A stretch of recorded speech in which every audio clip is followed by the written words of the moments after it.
My fellow bassists, last week I had the honour of teaching and performing at Stuart Ham's Estonian Bass Oasis, and while I was there I also got to spend a lot of time with Michael Manring and even do an interview with him. Michael is frankly on another planet when it comes to bass playing. His technique is unparalleled, his musicianship is profound, and in case that wasn't enough, he's also one of the most humble musicians I've ever met. He's studied and toured with legends like Jaco Pastorius and Michael Hedges. He's been featured on thousands of recordings, and he's recognized as one of the world's most accomplished solo bassists. By the end of this interview, I think your perception of what's possible on bass will have been changed forever. So please join me in welcoming Mr. Michael Manring. So, Michael, thanks so much for agreeing to this. It's great to chat with you. It's my pleasure, Charles. Yeah. You play a very unique bass. I've never really seen anything like it before.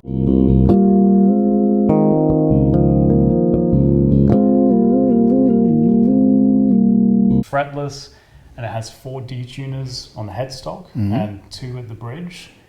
What led you to designing such a unique instrument? I always loved the sound of the bass, and that's what has really fascinated me all these years. Just the richness of tone it has, and the kind of capability of resonance that it has.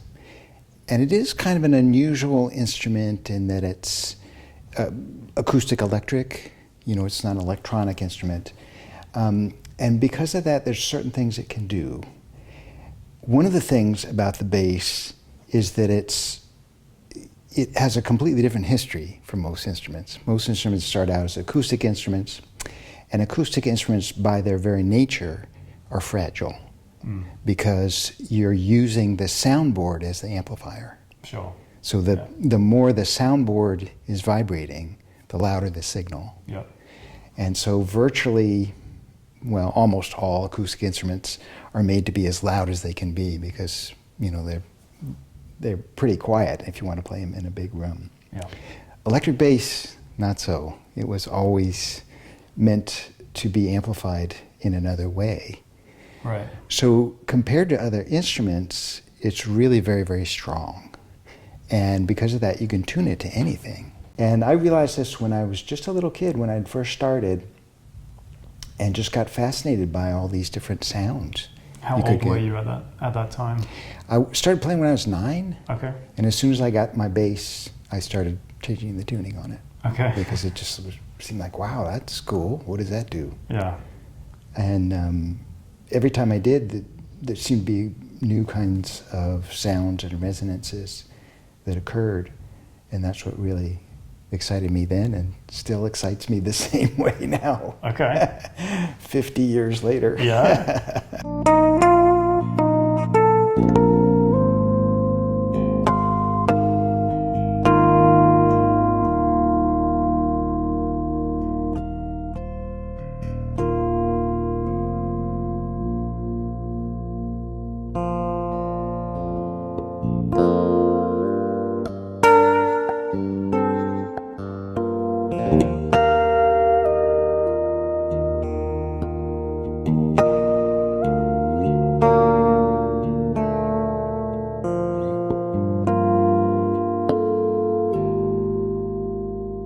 Have you ever actually managed to do any damage to any of your instruments through extensive retuning? No, it's really not that hard on the bass. If you do a lot of extreme tuning where, the high strings are tuned higher and the low strings are tuned lower, you could tune back to something more balanced when you put the bass away. It might be a good idea if you have a wooden neck bass with a single truss rod. But I've never had a problem with that kind of thing. You go in and out of different tunings often multiple times during one song. Mm-hmm. How do you keep track of the fretboard when the tuning's constantly changing? Are you remapping the fretboard? Do you see different notes, or are you just thinking in terms of different shapes and patterns? So at first it's confusing, and I actually really like that. Okay. Especially now, because I've studied music a lot and, did all my scales and that kind of stuff. So it's kind of cool when you get into a tuning you've never never been in before, and you have to start over. Yeah. It's kind of fun. I never think in terms of the names of the notes. Okay. So if you stop me in the middle of some improvisation in a piece where I'm moving tunings a lot and ask me what was the name of that last note, it'd probably take me a half hour to say, oh yeah, it's an F sharp. Okay. But I always know what relation the note is to the tonic. Okay. So that I'm always thinking that way. So I'm always thinking, and usually thinking in the Indian system. So I'm usually thinking sa re ga ma pa da ni sa. Sometimes do re mi fa sol la ti do. I usually think in those ways. Okay. And then rarely, 1, 2, 3, 4, 5, 6, 7. Is there any difference between those Indian syllables and the solfege ones, or is it just purely the names? Yeah. Okay. Another great question. Okay. It's weirdly similar that these two systems developed. The solfege, and in India it's called sargam, sa re ga ma pa da ni sa. They seem to have developed independently of each other. Oh, okay. But they're very similar. The main difference, there's a couple of differences. The sargam is meant to be sung, like performed. And if you go to an Indian music concert, if there's a singer, there'll always be a section of the music where they're singing the syllables. And you won't believe how good they are at it. It's kind of terrifying. Okay. Whereas solfege is more meant as kind of a study tool. So in order to facilitate this kind of moving resonance that I'm fascinated by with the instrument, I realized that I needed to have a bass that was really set up for that. Because turning the tuning keys is just kind of unnecessarily clumsy and slow and not necessarily that accurate. Yeah. I still do it from time to time, but I wanted something that was, really fast and accurate. Yeah. And so that's how my signature instrument came about. It's called the Zahn Michael Manring Hyperbass. And just as you said, at the tuning keys, each of the tuning keys is what's called a hip shot extender key. And there are 3 positions of each string up there. And then the bridge is kind of an unusual beast. It has 3 positions for the whole bass. So that with the bridge, with one lever move, you can move up to all 4 strings. Okay. But you don't have to. You set up what the tunings are. The three tunings just with the bridge. And they have to be a high tuning and medium tuning and a low tuning, but all strings don't have to move between the tunings. Okay. Other than that, they can be pretty much whatever you want. And you can get a lot of cool effects by bending harmonics and open strings and things like that, which is obviously impossible to do without these tuners, I guess, unless you're turning the tuning pegs, which is difficult to be accurate with, like you said. Yeah, that was one of the pleasant accidents, I guess, of this process. Is I found I really like the sound of the strings changing tuning. It's a really pleasant sound and something you can use in an expressive musical way.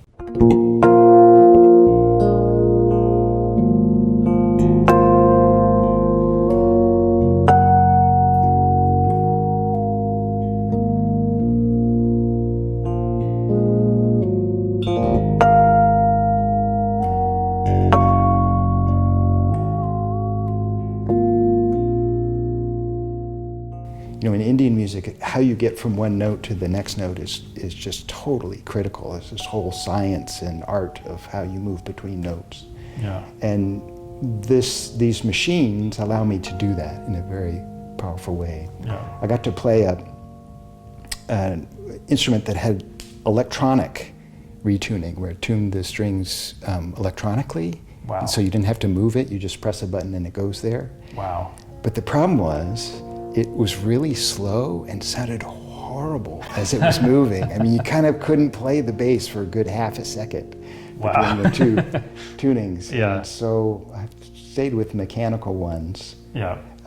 Because it's, I really love having that as an expressive device. A long time ago, you studied and I think taught with Jaco Pastorius. Is that correct? Yeah, I studied with Jaco in New York in the early 80s, 82 and 83. Yeah.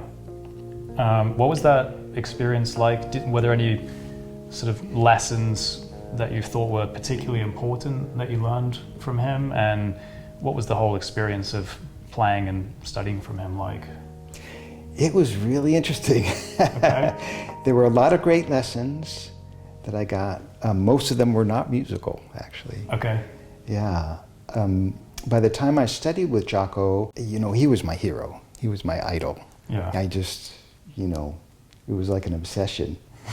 And so I already knew kind of a lot about his music, as much as you could. This was pre-internet. I had a million questions that I wanted to ask him, and a lot of it was about kind of how he played things. A lot of it was about phrasing. Okay. Because I could play his music, but it did not sound like when he played it. Sure. And I would ask him, is this the right fingering? And he was always so funny about it. He said, "Oh yeah, that's great, that's fine. But is this the way you played it?" And he'll say, "No, I played it this way," and I'd play it that way, and it still didn't sound like him. Okay, sure. And but he said, "No, that's great. Just play it that way. It sounds fine." Okay. So he kind of just wanted you to have the freedom to interpret it in your own way, do you think? Yeah, I think so. In those days, there were a lot of people trying to sound like him. Sure. And he wasn't crazy about that. And so he did want to encourage people to have their own approach. But, he had some strong feelings about how the instrument ought to be played and how it ought to, be thought about. Yeah. And so he always was happy to share those Okay. ideas too. Yeah. Yeah. Yeah. And do you think his playing has inspired your playing too? Oh yeah. Yeah. Yeah, all the time. Yeah. Yeah, it's great to have had what would you call like a beacon like that to kind of have a path to go on, so you have some frame of reference. So at least there's some stake in the ground to know whether you're going north or south from. He kind of synthesized a lot of different pathways that the bass had been on before he came along. Sure. When I was a young guy, I played both electric and upright bass and in jazz and classical music. And he kind of put all of the different kinds of styles together on one instrument that really worked in a beautiful way. And that was pretty impressive. It was very, very effective. Yeah. So it was a neat time to be able to watch his innovations like that and to be able to spend some time with him and understand who he was related to the music he made. And that was in fact the most effective lesson I got from him. It caused me to do a lot of soul searching, to ask myself, who am I, and what's my place, and how do I fit into all this, and how does all this work? And so from studying with him, I found I was doing a lot of introspection and trying to figure things out as a young man. Interesting. Yeah. We have some questions from my subscribers. Oh, okay, as well. great. Which of your compositions are you most proud of? Oh, that's a nice question. Thank you. There's not one. But I'm definitely more proud of some than others. Okay. There's one that I'm really proud of that nobody cares about. It's called the Buddha's Memory. Okay. And I called it that because the Buddha was a really amazing Washoe Indian woman who did this beautiful artwork. Her art form was making baskets. And I mean, they're just amazing. Nowadays, her works go for tens, even hundreds of thousands of dollars, I think. But in her day, she just kind of scrounged a living from it. And they're mostly abstract designs, but just really complex geometric designs. And so this kind of inspired me to write a piece that's using long rhythmic cycles that take a really long time to resolve. Okay. They do this in Indian music as well. So the whole piece is about these long rhythmic cycles, and there's a section in the middle I think it's about a minute. It takes about a minute for the whole cycle to resolve. I'll have to chart it out sometime. And I've thought maybe I should do a video about it, because I don't think anybody ever noticed. It's just doing the whole thing's in 6, and then there's a lot of 4s, 7s, and 5s against that. Okay. And it just kind of goes around, and eventually it all comes back to where we started. Okay. And it was really hard to do. Nobody ever noticed. So I'll say that one. But there's some others I'm kind of proud of, and some less proud of. Okay. Well, that's the same for everyone, I think. Is it? Oh, that's great. Good. I mean, I also feel like that. So. Yeah. And I think most musicians do. Okay. Good. Yeah. Good.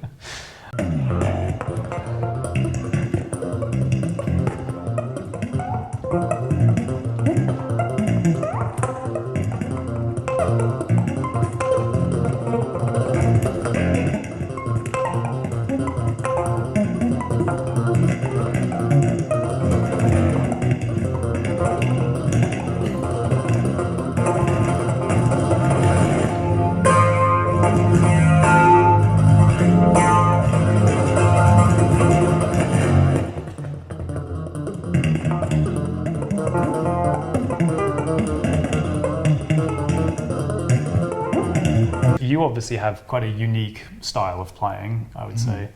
Do you have any advice for young musicians who want to develop their own style of playing? The more you know about music, the more tools you have to work with. Yeah. So it's always good to learn as much as you can, and to kind of open up your consciousness a little bit. One of the nice things about studying with Jaco is, after that, I stopped really obsessing about being a bass player and thought more about just being a musician. We had a conversation once where I was saying that, to me, the bass guitar is just a more efficient, sorry to say it, version of the upright bass. Okay. That's how I was seeing it. I love the upright bass. I don't mean to take anything away from it. It's a beautiful instrument. But to me, this was just kind of, that's what it was. And Jaco said, no, that's not it at all. It's a bass and it's a guitar. Okay. And I said, no, it has nothing to do with the guitar. It's just another generation on from the upright bass. He said, nope, it's a bass and a guitar. And so I obsessed over that, and I woke up in the middle of the night thinking about it. And I realized, if it's a bass and a guitar, then it's my responsibility to really kind of comprehend the whole history of the guitar and take on that process of thinking of the instrument as that, as well as kind of the whole history of the bass, right? Okay, yeah. So I started really kind of delving into a lot of guitar music and trying to use guitar techniques and thinking about all those kinds of things. But it kind of led me in an interesting direction, and I found a lot of things that way. There's a long history of acoustic guitarists changing the tuning of their instruments, so that was a big inspiration. Yeah. And nowadays it's just, I just like anybody who plays music, and I feel as much kinship with somebody who plays, the oboe as I do with somebody who plays a bass. Sure, yeah. And you mentioned opening up your consciousness. Am I right in thinking that you practice meditation? Mm-hmm. Yeah, I do every day. Okay. Yeah. How does that affect your bass playing, do you think? And would you say you're meditating while you play? Yeah, there are many forms of meditation, and music is a great one. Okay. I mean, it's a really good one. Not all music playing is, I would classify as meditation, but some of it definitely, because it's just all-encompassing. For me, meditation is really pretty nuts and bolts, in spite of the fact that I'm a hippie boy from California.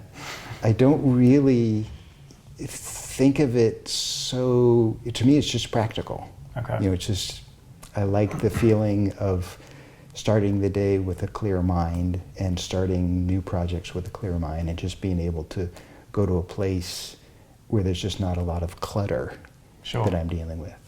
So honestly, that's really how I approach it.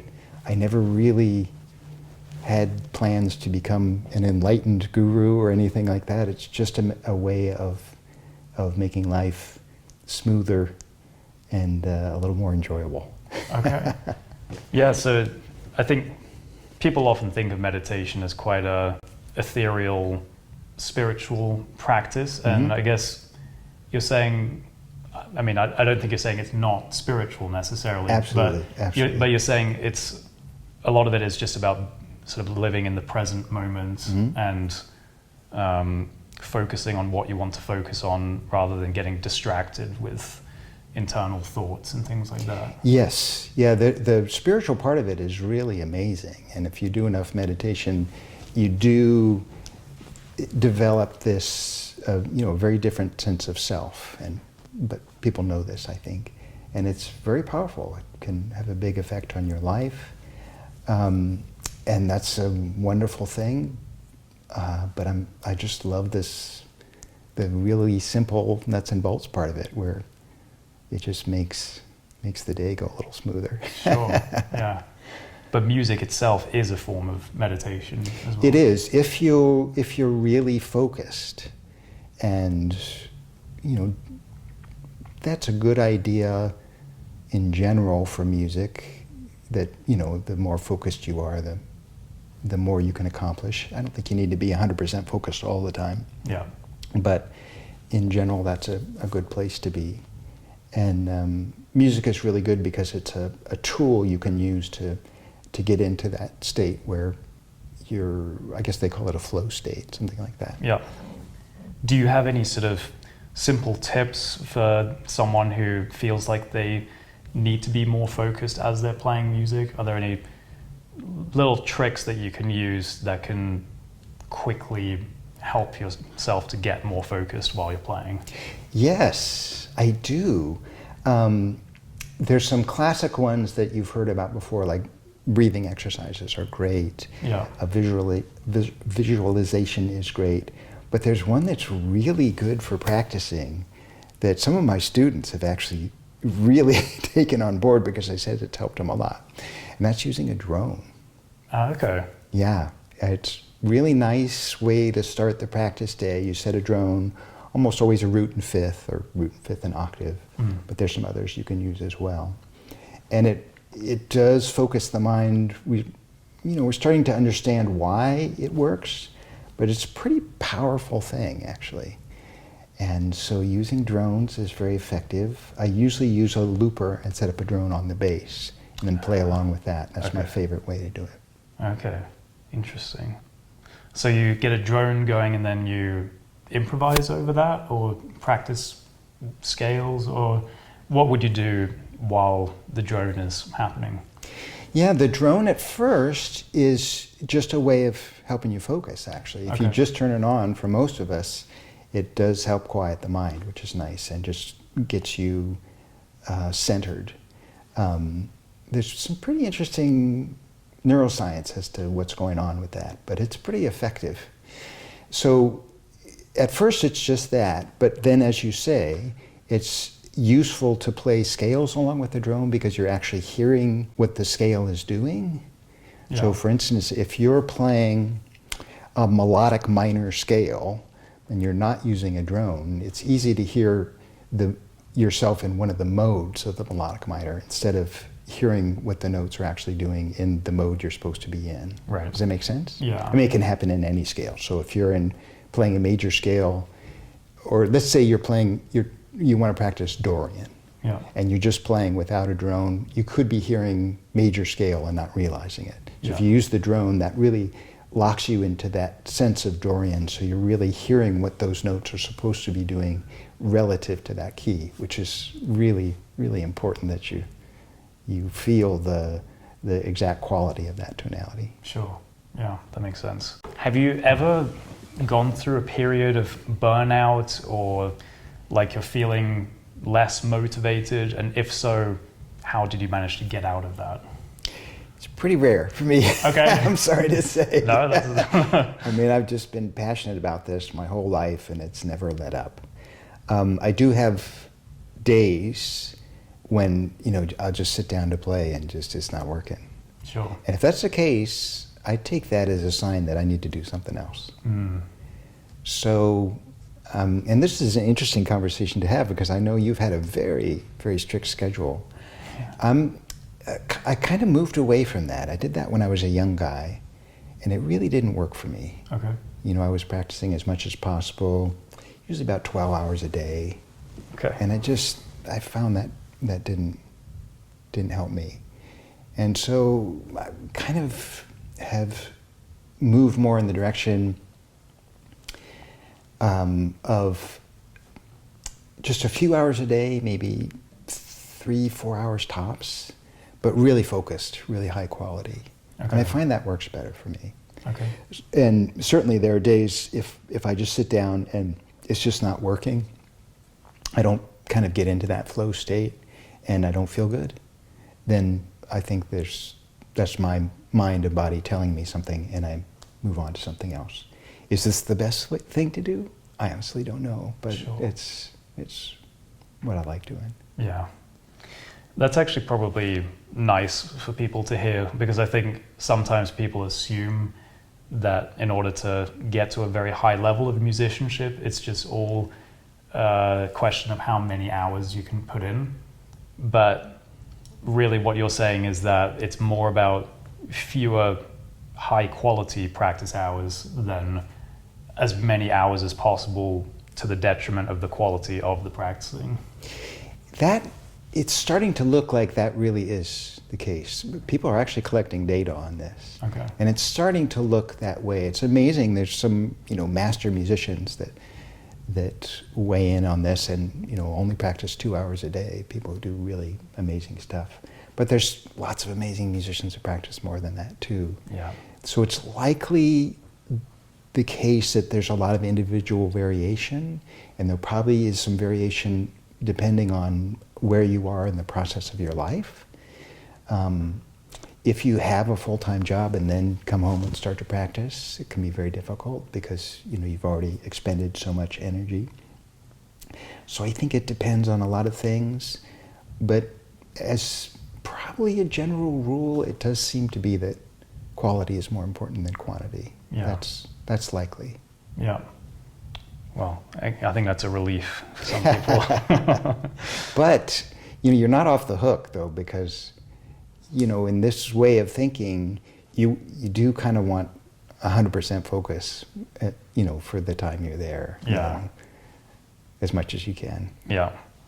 Yeah, it can be difficult sometimes to get in that state, but it definitely makes a huge difference in terms of how much improvement you can make, I think. I think so. Yeah. I think so.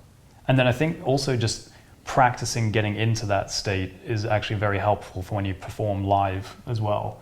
The more often you get yourself into that sort of flow state, I think it makes it easier right before a live performance to get yourself into that flow state. Whereas I think if your practicing is always in a sort of distracted, scattered way, then that'll be your default mindset. And when you start playing live, you'll still be in that scattered mind. You must be right about that. Okay. I don't have anything to compare it to, Sure. so I don't know. Yeah. But I'm sure you're right about that. Okay.